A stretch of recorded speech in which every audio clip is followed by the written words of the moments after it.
Joumana Haddad, merci d'être avec nous, Joumana. Vous êtes écrivaine militante pour les droits des femmes notamment. Alors, il y a tout juste un mois, le Liban était frappé par une terrible catastrophe, des doubles explosions sur le port de Beyrouth, 188 morts au moins, des milliers de blessés, des centaines de milliers de sans-abri et une ville dévastée. Vous avez dit récemment, Joumana, nous n'avons plus rien désormais, sauf notre colère. Est-ce que cette colère a diminué ces derniers jours avec l'arrivée d'un nouveau Premier ministre, Mustapha Hadib, et surtout avec ces promesses de changement faites par la quasi-totalité des responsables politiques? Pas vraiment, parce qu'on ne tombe plus dans ce piège.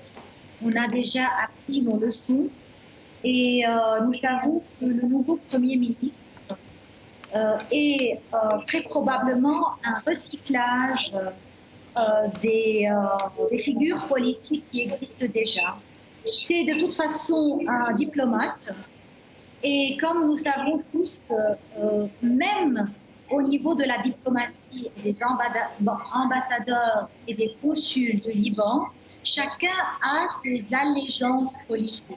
Et lui, il a ses allégeances politiques, alors que nous, le peuple libanais, nous réclamions un Premier ministre complètement indépendant, qui soit en dehors de ce jeu politique auquel nous ne croyons plus, auquel nous ne pouvons plus donner aucune sorte de confiance. Et donc, personnellement, mais aussi autour de moi, il y a un climat de frustration, de déception. Alors rappelons-le, Joumana, rappelons-le, il y a bien entendu cette tragédie du mois d'août, il y a aussi un État en faillite, une pauvreté terrible, il y a la crise du coronavirus que connaît le monde entier, il y avait aussi ce mouvement pacifique qui avait émergé. Quel est le problème de fond selon vous au Liban? Le président Aoun a appelé à un État laïque, on dit souvent que ce sont les religions qui posent problème, les ingérences étrangères. Quel est le problème de fond dans votre pays?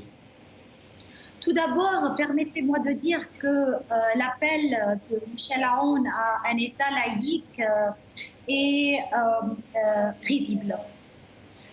Et j'assume pleinement la responsabilité de ce que je dis. Essayer d'acheter de cette façon tellement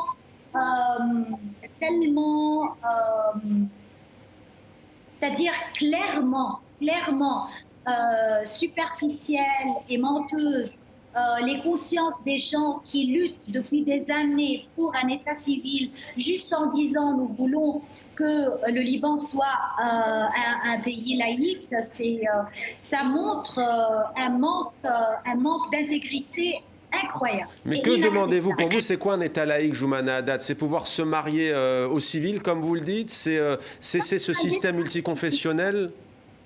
Évidemment ça, mais aussi et surtout une vie politique indépendante des représentations religieuses. C'est-à-dire, vous savez que notre Parlement, les représentants représentent leur communauté religieuse. Moi, je trouve que prétendre dans un climat pareil que ce pays est une démocratie est complètement contradictoire. Tout d'abord ça, afin d'éviter la manipulation religieuse des citoyens et des citoyennes. Et deuxièmement, évidemment, tous les droits dont vous parlez, dont le droit d'avoir un mariage civil, pour qu'on puisse nous désintoxiquer de ce professionnalisme qui nous a grogné comme un cancer.